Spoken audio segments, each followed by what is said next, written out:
Update 1.60 to Gran Turismo 7 is now live, and this is what you can expect. So we have three brand new vehicles, being the Citroen BX19 TRS from 1987, the Lancia Delta HF Integrale Rallycar from 1992, and lastly the Peugeot SUV 2008 Allure from 2021.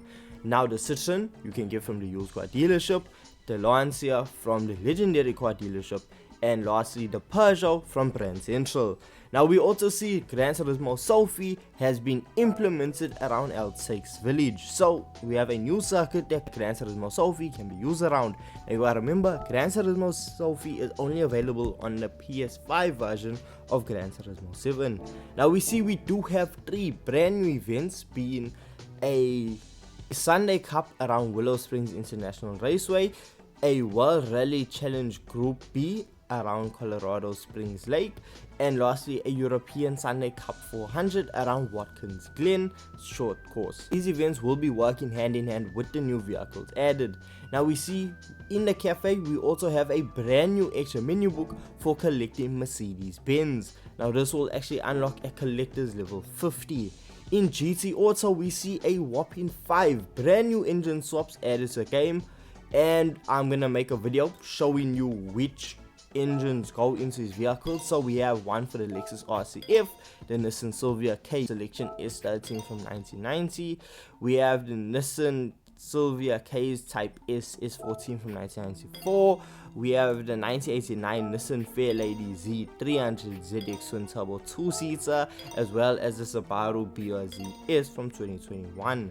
Now I'm sure a lot of these vehicles already have engine swaps, so we are receiving another engine swap for these vehicles. In Scapes we actually see Scotland has been added to the game, so that should be fun and should get some epic pictures.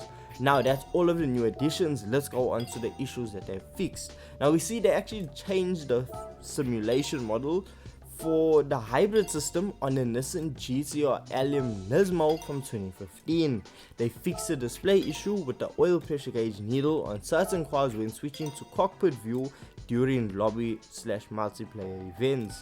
Now we see, staying on the topic of lobby and multiplayer races, they fixed an issue with the remaining battery indicator when switching to cockpit view. In controllers we see that they actually fixed an issue with Fanatec steering wheels equipped with an encoder function, where the encoder dial inputs did not work as intended, so now they are working as intended.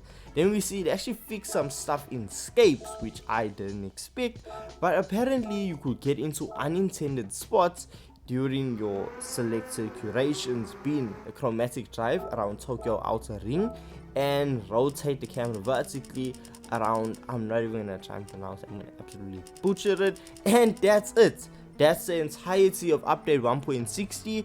Honestly, not the biggest updates. The new cars are not really the best. I'm really waiting to see what the engine swaps hold for these vehicles. So if you don't want to miss out on that, make sure you hit that subscribe button, and yeah, I'll catch you shortly.